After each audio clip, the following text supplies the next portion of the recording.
कई सालों बाद पढ़ाई करके अपने मामा के गांव लौट रहा था। ये क्या? ये गांव तो पूरी तरीके से बदल गया। जब मैंने ये गांव छोड़ा था तब तो बिल्कुल अलग था, अब बिल्कुल अलग हो गया है। तभी उस गांव में एक चाय की टपरी दिखाई दी। वहाँ पर कुछ लोग बैठे हैं, उन लोगों से जाकर पूछता हूँ। रमेश चाय की टपरी के पास चला गया। अरे चाचा, यहाँ पर गिरधारी का घर कौन सा है?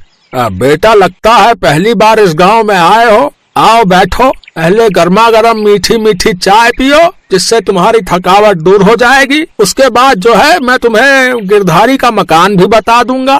ठीक है चाचा, बढ़िया चाय बनाओ। वैसे चाचा, मैं इस गांव में नया नहीं हूँ, गिरधारी मेरे मामा है, लेकिन मैं इस गांव में 10 साल बाद आया हूँ। मैं तुम्हें देखते ही समझ गया था बेटा कि तुम गिरधारी के भांजे हो, लेकिन थोड़ा सा शक था, वो भी तुमने दूर कर दिया। तुम बचपन में बहुत शैतानी करते थे, मुझे सब याद है। चाचा ने उसे रास्ता बता दिया और वो वहाँ से उठकर चला गया। चलते चलते उसे काफी देर हो गई, लेकिन अपने मामा का घर वो नहीं ढूंढ पाया। तभी रास्ते में उसे एक औरत दिखाई दी, जिससे उसने रास्ता पूछा। अरे चाची, यहाँ पर गिरधारी का घर कहाँ पर है?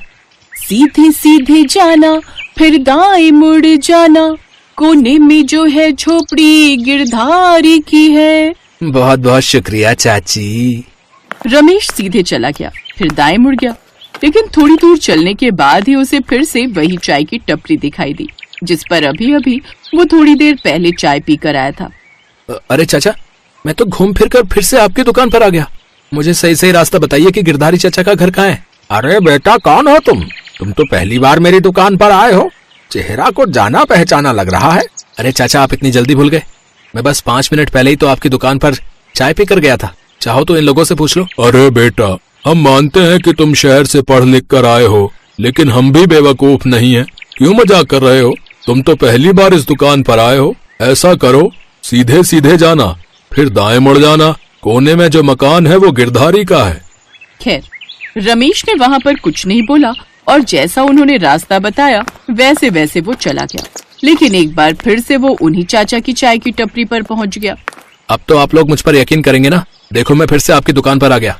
देख रहे हो तुम लोग, मेरी चाय की टपरी दूर दूर शहरों में भी फेमस हो गई है। देखो ये नौजवान कितनी दूर से चलकर मेरी दुकान पर आया है, लेकिन बेटा तुम्हारी शक्ल तो जानी पहचानी लग रही है। आप लोग मेरे साथ बार बार ये कैसा मजाक कर रहे हैं? मैं 2 बार आपकी दुकान पर आ चुका हूँ, आपसे रास्ता पूछ चुका हूँ, लेकिन आप लोग हैं कि मेरे साथ मजाक कर रहे हैं। गाँव वालों, लगता है ये कोई बहरूपिया है। सब लोग अपनी अपनी लाठी उठाओ और इसको यहाँ से भगाओ। रमेश अपना बैग लेकर भागने लगा। जब उसने देखा कि पीछे कोई नहीं है, तब वो उठकर फिर से वहाँ से जाने लगा। ये गांव बड़ा अजीब है। हे ऊपर वाले, इस बार मुझे मेरे मामा के घर पहुँचा दे, फिर से चाचा की दुकान पर मत भेज देना। रमेश वहाँ से उठा और जाने लगा, लेकिन थोड़ी दूर चलने के बाद एक बार फिर से उसे वही चाय की टपरी दिखाई दी। चुपचाप यहाँ से निकल जाता हूँ, वरना ये लोग फिर मुझे दौड़ा देंगे। रमेश इस बार चुपचाप वहाँ से जाने लगा, लेकिन तभी दुकानदार ने उसे रोक लिया। अरे रमेश बेटा, क्या हुआ? तुम्हारे मामा का घर तुम्हें अभी तक नहीं मिला क्या? ये सुनकर रमेश हक्का बक्का रह गया। उसे कुछ भी समझ में नहीं आ रहा था कि वो उससे क्या कहे। तुम्हें मैं दोबारा चाय पिलाता हूँ, फिर मैं अपने लड़के को भेज दूंगा, वो तुम्हें तुम्हारे मामा के घर छोड़ देगा। घबराओ मत, तुम शहर के लोग बहुत जल्दी घबरा जाते हो। ठीक है चाचा, लेकिन आप लोग मुझे मारेंगे तो नहीं? ये तुम कैसी बातें कर रहे हो बेटा, हम भला तुम्हें क्यों मारेंगे? खैर, रमेश को कुछ समझ में नहीं आ रहा था, इसलिए उसने कुछ नहीं बोला। छोटू, छोटू, रमेश भैया के साथ जाओ और गिरधारी काका के घर तक छोड़ कर आना। ठीक है काका, चलो रमेश भैया। रमेश चुपचाप उस लड़के के साथ चलने लगा। रमेश उस लड़के से कुछ बोल नहीं रहा था, क्योंकि उसे डर लग रहा था।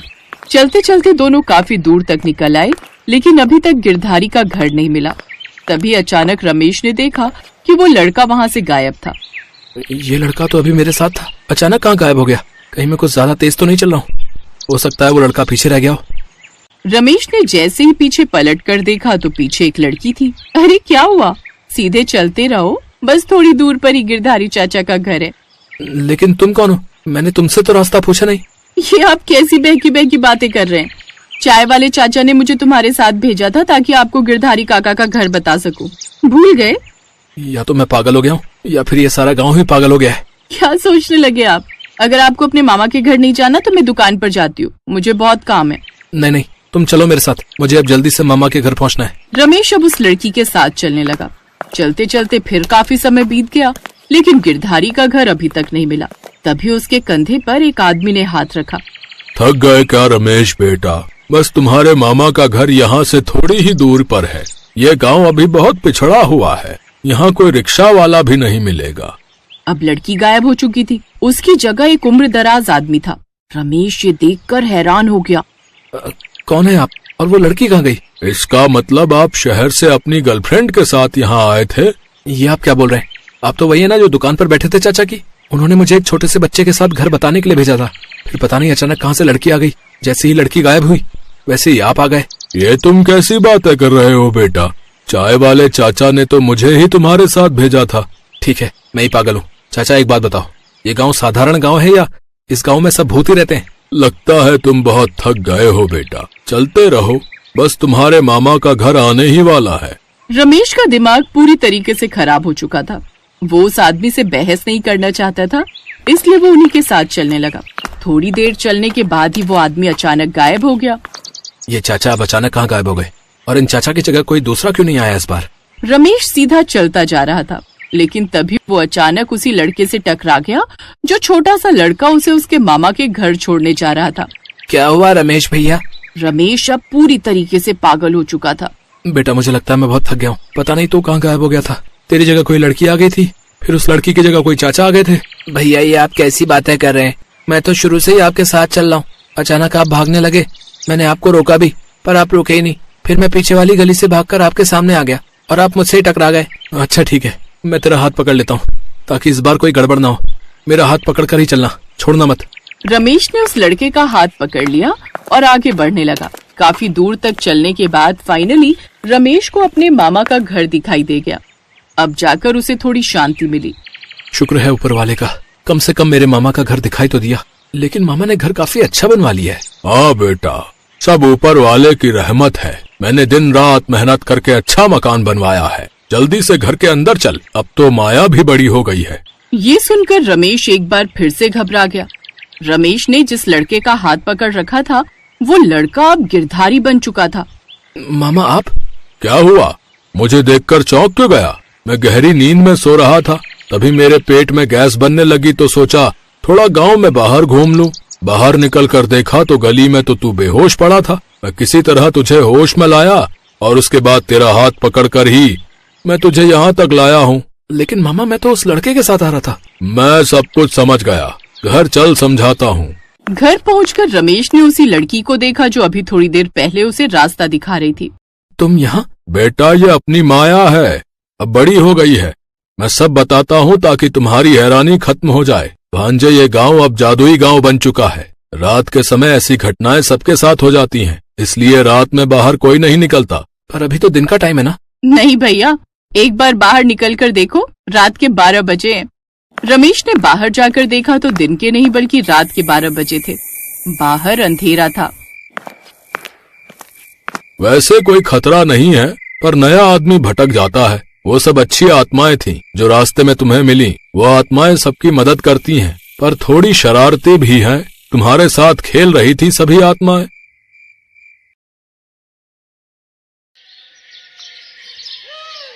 प्रतापनगर में सुंदरलाल नाम का एक दर्जी अपनी पत्नी शांति और बेटी संध्या के साथ रहता था। संध्या का रंग सांवला था, इसलिए उसके लिए कोई भी रिश्ता नहीं मिल रहा था। इसी कारण सुंदरलाल और शांति परेशान थे। सुंदरलाल, मैंने कुर्ता पजामा सिलने दिया था, तैयार हो गया क्या? बस एक पक्की सिलाई करनी बाकी है रामलाल जी। अच्छा, फिर मैं लड़का भेजूंगा, उसी के हाथ दे देना। शाम को शादी में जाना है, इसलिए थोड़ी देर में करके दे दो। और संध्या के लिए कोई रिश्ता मिला या नहीं? कहाँ मिला रामलाल जी, बहुत जगह बोल रखा है। बाकी मैंने तो भगवान पर छोड़ रखा है, वही मेरी बेटी का अच्छा भविष्य तय करेंगे। बात तो ठीक है, पर तुम्हारी बेटी का रंग सांवला है। इतनी आसानी से लड़के सांवले रंग रूप की लड़की के लिए मानते नहीं हैं। इसलिए जब तुमने मुझे कहा था, मैंने भी इस बारे में किसी से कोई बात नहीं की। अच्छा चलता हूँ, कपड़े भिजवा देना है। सुंदरलाल देखता है रामलाल की बातें संध्या सुन चुकी है, इसलिए उसने बात बदलनी चाहिए। संध्या बेटी, तू रामलाल की बातों का बुरा नहीं मानना, वो तो बस। बापू, मुझे पता है मेरे कारण आपको कितना सुनना पड़ता है। सब कितनी बातें बनाते हैं, मुझे अच्छा नहीं लगता। ना बिटिया ना, ऐसा कभी मत सोचना। तू तो हमारी जिंदगी से बढ़कर हमें प्यारी है। मैं भी आप दोनों से बहुत प्यार करती हूँ बापू। अच्छा लाओ, कुछ कपड़े मैं सिल देती हूँ, आप थक गए होगे। संध्या का उदास चेहरा देखकर सुंदरलाल उस समय चुप हो जाता है। संध्या कपड़े सिलने लगती है। संध्या भी सुंदरलाल की तरह बहुत अच्छे कपड़े सिलती थी। एक दिन उस राज्य के राजकुमार का जन्मदिन था, जिसमें पूरे नगर को न्योता दिया गया था। सुनो सुनो नगरवासियों, ध्यान से सुनो। राजकुमार वीर सिंह के जन्मदिन की खुशी में पूरे नगर को दावत का न्योता दिया जा रहा है। राजा भानु प्रताप सिंह और रानी सुनंदा अपने बेटे वीर सिंह का 25वां जन्मदिन धूमधाम से मना रहे हैं। अरे वाह, राजकुमार वीर सिंह के जन्मदिन की दावत सचमुच देखने वाली होगी। मैं तो बहुत सुंदर तैयार होकर जाऊंगी। मैं भी। पर हम राजकुमार को क्या उपहार देंगे? ऐसे खाली हाथ जाना तो अच्छा नहीं लगेगा। अरे हम क्या देंगे? हमारे माँ बापू भी तो जा रहे हैं, वही देंगे, हम क्यों चिंता करें। पूरे नगर के लोग राजकुमार के जन्मदिन में जाने की तैयारी कर रहे थे। सुनो जी, मैं सोच रही थी हम दोनों तो जन्मदिन की दावत में जा नहीं रहे। तुम्हारी तबीयत भी ठीक नहीं है, पर किसी न किसी को तो जाना चाहिए। इसलिए संध्या को उसकी सहेलियों के साथ भेज देते हैं, नहीं तो महाराज और महारानी को बुरा लगेगा। ठीक है, ये बात सही रहेगी संध्या बिटिया। तू राजकुमार वीर प्रताप जी के जन्मदिन की दावत के लिए चली जाना। ठीक है, आप चिंता मत करो, मैं रेखा और सुनैना के साथ चली जाऊंगी। संध्या राजकुमार के जन्मदिन के लिए जाने के लिए तैयार तो हो गई, पर वो यही सोच रही थी कि आखिर वो राजकुमार के लिए उपहार में क्या ले जाए। तभी उसके दिमाग में एक तरकीब आई। राजकुमार के जन्मदिन के लिए एक सुंदर सी पोशाक तैयार करके ले जाती हूँ, उनको पसंद आएगी। संध्या राजकुमार के लिए बहुत ही सुंदर पोशाक तैयार करती है और सबके साथ राजमहल पहुँचती है। बहुत संख्या में लोग जन्मदिन की दावत में पहुंचे थे। उन सबके बीच संध्या घबरा रही थी। राजकुमार को तो इतने ढेरों उपहार मिल रहे हैं, इतने सारे उपहार में मेरे द्वारा सिली हुई मामूली सी पोशाक क्या राजकुमार को पसंद आएगी? राजकुमार को अपने हाथ से देने की हिम्मत तो मेरे में है नहीं। चुपचाप उनके कक्ष में रख देती हूँ। संध्या पोशाक को राजकुमार के कक्ष में रखकर घर आ जाती है। संध्या बिटिया, तू राजकुमार से बिना मिले ही आ गई। उन्हें पता कैसे चलेगा कि तूने उपहार में उन्हें वो पोशाक दी है? कोई बात नहीं बापू, वैसे भी अब तक राजकुमार इतने सारे उपहारों के बीच मेरी दी हुई पोशाक भूल भी चुके होंगे। संध्या जैसा सोच रही थी वैसा कुछ भी नहीं था। राजकुमार जब कमरे में पहुंचा तो उसने वो पोशाक वहां रखी देखी। अरे, ये उपहार मुझे किसने दिया है? ये तो बहुत सुंदर पोशाक है, अद्भुत। मुझे जहां तक याद है सबने मुझे उपहार दिए। मैंने सबका चेहरा देखा, पर यह उपहार तो मेरे हाथ में किसी ने नहीं दिया। कैसे पता चलेगा कि यह उपहार किसने दिया है? और मेरे हाथों में दिए बिना ही यहां मेरे कक्ष में रख दिया। राजकुमार महाराज, महारानी, सेनापति, दास दासी सबसे पूछता है, पर किसी को भी इस बारे में कुछ नहीं पता था। राजकुमार हैरान रह जाता है कि ऐसा क्यों हुआ। किसी ने अगर इतना सुंदर उपहार देना भी था तो उसको सामने से देता, चोरी छुपे कौन रख गया? राजकुमार वापस अपने कक्ष में आता है, तभी उसकी नजर अपने द्वार पर अटके एक दुपट्टे के टुकड़े पर जाती है। राजकुमार महल की सभी दासियों से दुपट्टे के टुकड़े के बारे में पूछता है, पर किसी भी दासी के पास ऐसा दुपट्टा नहीं था। राजकुमार को यकीन हो जाता है कि ये टुकड़ा यकीनन उसी लड़की के दुपट्टे का है जो उसके कमरे में वो पोशाक रख कर गई है।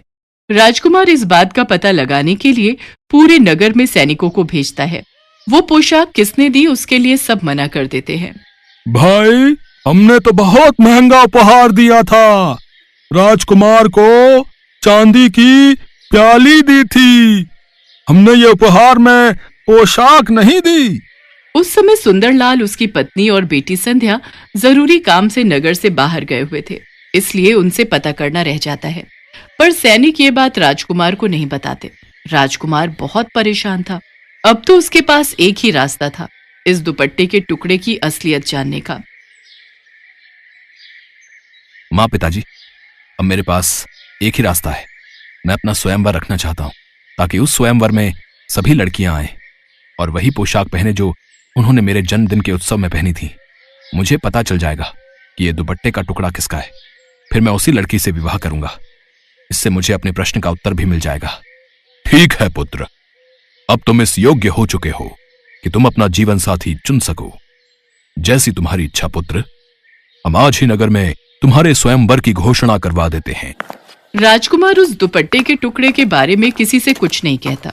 वो तो चुपचाप उस बारे में जानना चाहता था जिसके दुपट्टे का ये टुकड़ा था। नगर में घोषणा कर दी जाती है और ये बात सुंदरलाल के कानों तक भी पहुंचती है। संध्या बेटी, तुम्हें भी स्वयंवर में जाना चाहिए। तुम्हारे पिताजी ठीक कह रहे हैं संध्या बेटी। नगर की सभी लड़कियां स्वयंवर के लिए जा रही हैं। अगर तुम नहीं गई तो महाराज क्रोधित हो जाएंगे। उन्होंने नगर की सभी युवा कन्याओं को स्वयंवर के लिए आमंत्रित किया है। पर मेरा वहां जाने का कोई फायदा नहीं, क्योंकि मैं तो देखने में बिल्कुल भी सुंदर नहीं हूँ। राजकुमार तो मेरी ओर देखेंगे तक नहीं, फिर मैं वहां जाकर क्या करूंगी? बेटी, ये तो भाग्य की बात है। अगर तुम्हारे भाग्य में राज सुख लिखा है तो उसे कोई नहीं छीन सकता, और यदि नहीं लिखा तो तुम अपना कर्तव्य निभाकर लौट आना। नगर की सभी लड़कियां उसी पोशाक में राजमहल पहुंचती हैं जो उन्होंने राजकुमार के जन्मदिन के उत्सव में पहनी थी। राजकुमार की नजरें तो उस लड़की को ढूंढ रही थी जिसके दुपट्टे का टुकड़ा अभी भी राजकुमार के हाथ में था। राजकुमार ने आज वही पोशाक पहनी थी जो संध्या ने उसे उपहार में दी थी। इनमें से तो कोई भी लड़की वो नहीं है। आखिर ये किसके दुपट्टे का टुकड़ा है? कहीं मेरी ये योजना विफल ना हो जाए। राजकुमार अभी इस बारे में सोच ही रहा था कि तभी संध्या महल में प्रवेश करती है। संध्या ये देखकर हैरान रह जाती है कि राजकुमार ने वही पोशाक पहनी है जो उसने सिल कर दी थी। राजकुमार ने मेरी दी हुई पोशाक पहनी है। इसका मतलब राजकुमार को मेरे द्वारा सिली हुई पोशाक पसंद आई। ये देखकर मैं बहुत खुश हूँ। बापू और माँ अगर ये सुनेंगे तो वो भी बहुत खुश होंगे। संध्या अभी ये सब देखकर मुस्कुरा ही रही थी कि तभी राजकुमार वीर प्रताप की नजर उसकी पोशाक पर जाती है। यही है वो जिसकी मुझे तलाश थी। आप सब जानना चाहते हैं मैंने ये स्वयंवर क्यों रखा है? क्योंकि मैं अपना जीवन साथी चुनना चाहता था। जिस लड़की की मुझे तलाश थी आज वो मेरे सामने खड़ी है। मैं उसका नाम तो नहीं जानता, पर आज जो पोशाक मैंने पहनी हुई है उसी लड़की ने मुझे उपहार में दी थी। क्या वो लड़की मेरी जीवन संगिनी बनना चाहती है? सब लड़कियां एक दूसरे का चेहरा देख रही थी, क्योंकि उनमें से किसी ने भी ये पोशाक राजकुमार को नहीं दी थी। संध्या तो सच जानती थी। वो हैरान रह जाती है। राजकुमार उसकी ओर बढ़ता है और उसका हाथ थाम लेता है। राजकुमार, मैं आपके लायक नहीं हूं। आपको तो मेरे से भी सुंदर लड़कियां मिल जाएंगी। संध्या, प्रेम तो दिल से होता है। मैं तो उसी पल ही तुम्हें अपना दिल दे बैठा था। जब मैंने इस पोशाक को देखा, वो तो तुम्हारे दुपट्टे का टुकड़ा दरवाजे में अटका हुआ था, तभी मुझे तुम्हारे बारे में पता चला, वरना मैं तो सच्चाई जान ही नहीं पाता। और मेरी नजरों से देखो, तुम मेरे लिए दुनिया की सबसे खूबसूरत लड़की हो। संध्या अपने दुपट्टे की ओर देखती है जो किनारे से फटा हुआ था। वहां खड़ी सभी लड़कियां हैरान रह जाती हैं। राजकुमार वीर प्रताप की बातें सुनकर संध्या की नजरें शर्म से झुक जाती हैं। उसके पश्चात सुंदरलाल और शांति को दरबार में बुलाया जाता है। फिर शुभ मुहूर्त में संध्या और राजकुमार वीर प्रताप का विवाह संपन्न होता है। आज संध्या के जीवन में दुनिया की सारी खुशियां थी। Thanks for watching.